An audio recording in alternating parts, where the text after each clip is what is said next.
Hola, ¿qué tal amigos? Bienvenidos a un nuevo video. En el día de hoy les traigo una partida del torneo de candidatos del año 1953. Sin duda alguna, uno de los torneos de candidatos más fuertes de toda la historia por la cantidad de jugadores de élite que tuvimos ahí. De hecho, en el día de hoy les traigo una partida entre Finn Geller y Mats Euwe. Finn Geller, que como muchos de ustedes sabrán, es uno de los mencionados campeones sin corona, ¿no? Uno de esos jugadores talentosísimos que hizo todo tipo de méritos para ser campeones mundiales como David Bronstein, Víctor Korchnoi y yo diría que Ivanchuk también, pero que por distintas razones jamás llegaron a hacerlo, ¿no? Y con piezas negras, pues el protagonista del video de hoy, el doctor o el profesor más bien, Mats Euwe. Y tal como lo puse en el título, ya saben que a mí siempre me gusta comentar sobre lo que coloco en los títulos. Quise hacerle un pequeño homenaje porque pienso que es uno de esos campeones del mundo a los que no se les da la suficiente importancia, ¿no? Sobre todo teniendo en cuenta que creo que es el único jugador o de los pocos que fue campeón mundial pese a que era un aficionado, porque poco se habla de esto, pero el profesor Euwe se dedicaba más que todo a las matemáticas que al ajedrez, ¿no? Entonces eso lo hace más notable todavía. Obviamente se vio opacado por jugar en la misma época que Capablanca, que Aljoshin, que Botvinnik, incluso fue coetáneo con Lasker también, pero fue un gran jugador y aquí te lo demuestro. Inicia la partida Finn Geller con D4, caballo F6 responde el Mats Euwe, C4, E6, caballo C3, alfil B4 tenemos una defensa ninso-india como pueden ver, E3, C5, A3. Algunos se han preguntado seguramente por qué las blancas aquí normalmente no capturan. Y bueno, curiosamente, pese a que aquí el ordenador lo muestra como imprecisión, a largo plazo no lo parece tanto. Por ejemplo, en caso de que las negras capturen aquí el caballo y recapturemos con peón, fíjense que queda esa estructura rara con tres peones en fila. Pero digamos que es una posición que se puede sostener para en blanco. Aún así a mí no me gusta y no la recomiendo. Aquí podría seguir, por ejemplo, caballo E4, alfil B2 y luego capturar aquí las negras el peón de E5. No obstante, yo prefiero lo que se llevó a cabo en la partida y aquí Geller jugó A3. Alfil por C3 jaque, B por C3, B6, alfil D3, alfil B7, F3, caballo C6, caballo E2. Enroque corto jugaron aquí las negras. Enroque corto esta vez por parte de las blancas. Caballo A5, E4, caballo E8, caballo G3. Aquí ya era preferible empezar a desarrollar este alfil negro, ¿no? Que es la única pieza que estaba sin desarrollar. Por lo general suele ser mejor idea terminar de desarrollar las piezas en vez de mover dos veces una que ya está desarrollada, ¿no? Por lo general, como es el caso. No obstante, aquí las blancas jugaron caballo G3, C por D4 de las negras, C por D4, torre C8, F4. Fíjense que en ninguno de los casos, tanto en la jugada que se hizo en la partida realmente como en la que recomienda el ordenador, no se recomienda la jugada dama C2 y muchos dirán, pero bueno, si ese peón que está en C4 está atacado dos veces, ¿por qué no defenderlo dos veces? Porque en este tipo de posiciones es más importante el contrajuego que la defensa de un peón. Si nos enfocamos demasiado en la defensa de un peón, sobre todo ese que está en el flanco de dama, el negro lo que va a provocar es que traigamos todas nuestras piezas al flanco de dama y así evitar que le hagamos un contraataque por el flanco de rey. Sobre todo que aquí tengamos en cuenta que el negro tiene la opción de hacer este movimiento y no podríamos recapturar, ¿no? Por eso aquí las blancas hacen la jugada F4, que aunque no era la mejor, pues va con esta idea de dar el contrajuego, ¿no? A las negras. Caballo por C4, F5 juegan aquí las blancas, F6, torre F4, una vez más. Ahora sí parecía que era buena idea avanzar este peón, esta vez el peón de A4, ¿no? Frenando un posible avance del peón B de las negras, para evitar que ocupen espacio en el flanco de dama en nuestro flanco de dama, ¿no? En el caso de las blancas. Torre F4, jugó aquí Geller. B5. Torre H4 con la clara idea, la clara intención de empezar a provocar una ruptura aquí con los peones y luego los alfiles junto a la torre que converjan atacando estos dos peones de la defensa del rey, ¿no? Ya veremos si lo logra. Dama B6, una excelente jugada, fíjense, amenazando jaque ahí, atacando este peón. No obstante, como les digo, aquí las blancas tienen mucho contrajuego. Y aquí continuó Geller con E5. Fíjense cómo no le da miedo seguir avanzando ese peón. Como les digo, yendo por el ataque. Porque en este tipo de posiciones la pasividad, pues en realidad solo empeora las cosas, ¿no? Imagínense que el blanco se hubiera preocupado aquí por empezar, qué sé yo, hacer una jugada como alfil F1 para defender este peón. Pero fíjense cuántas piezas tiene ya el blanco en la primera fila.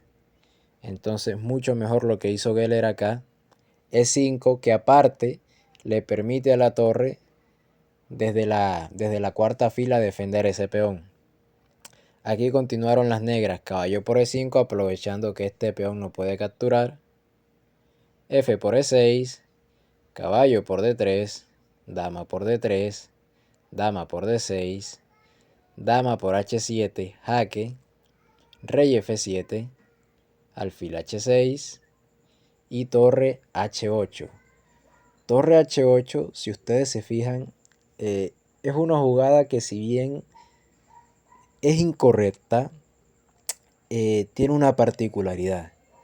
¿Y cuál es esa particularidad? Que desde el punto de vista humano, como le escuché a un famoso periodista español, es una jugada muy bella. Y ustedes dirán, pero ¿cómo que una jugada bella si es un error tan importante? A ver, es un error muy importante porque aquí las blancas, en la variante que vamos a analizar a continuación, tienen una jugada con la cual frenan por completo el ataque de las negras, pero es muy difícil de ver y eso es lo que le da el toque artístico a este tipo de partida. Fíjense, aquí continuó Geller con dama por H8, torre C2 y aquí las blancas jugaron torre C1. Y es justamente por eso que al ordenador no le gustaba tanto el anterior sacrificio de torre y en esta posición recomendaba más bien algo como, en el caso de que lo hubieran hecho las negras, algo como torre C3, pero no hubiéramos tenido la brillante partida que tuvimos gracias a ese sacrificio de torre, ¿no?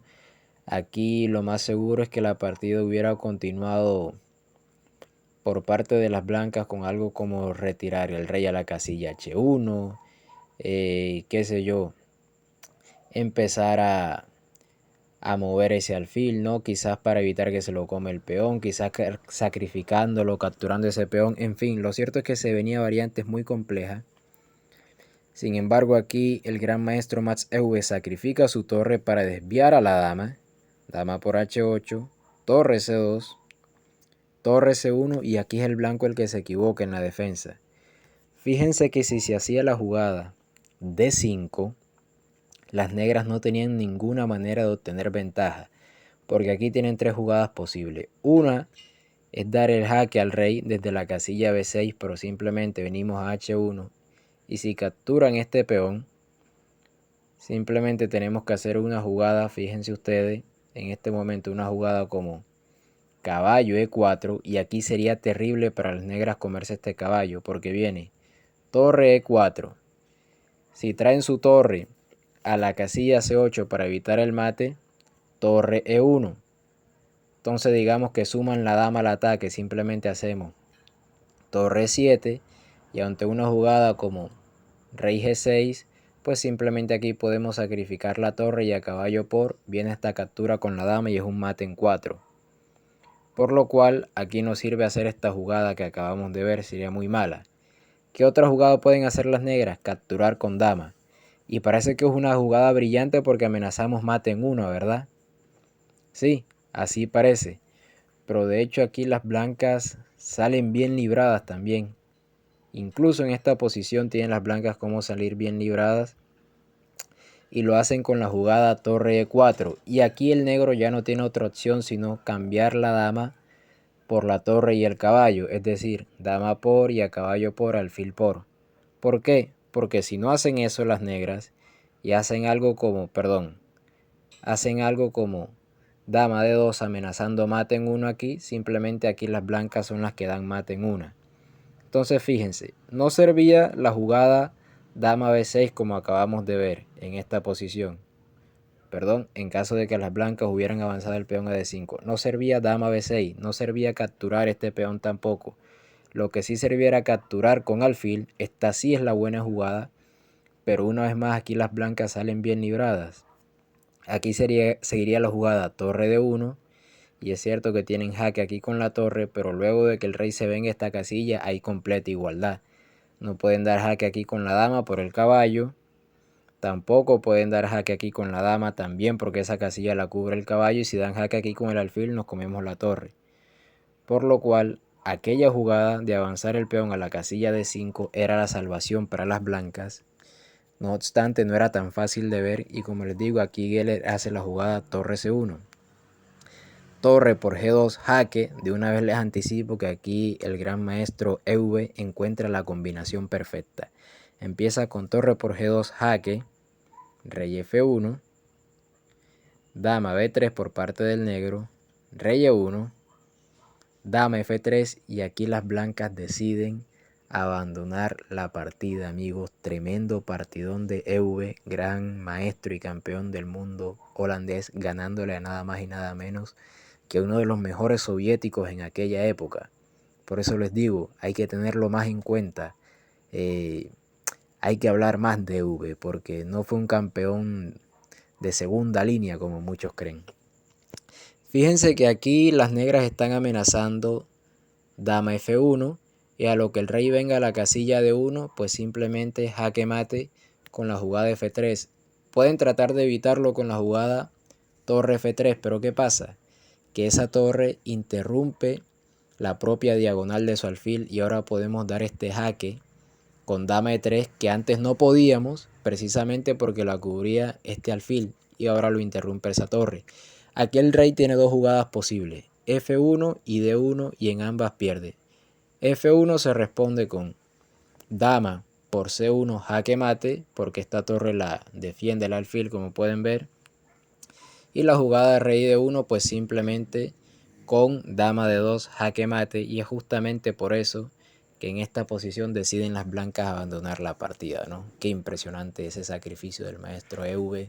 Como les digo, por más que no les guste a las máquinas desde el punto de vista humano, pues nos permitió ver esta joya por parte del gran maestro. Aquí la única opción que tenían las blancas era empezar a sacrificar material, por eso esta variante ni la tuve en cuenta, sino que les mostré más bien esta variante con la torre, ¿no? Porque el blanco aquí decidió abandonar. Y bueno, amigos, esa fue la partida de hoy. Espero que les haya gustado, espero que les haya disfrutado. Díganme si quieren otra partida del gran maestro EV aquí en el canal, y yo se las estaré trayendo. No siendo más, hasta luego.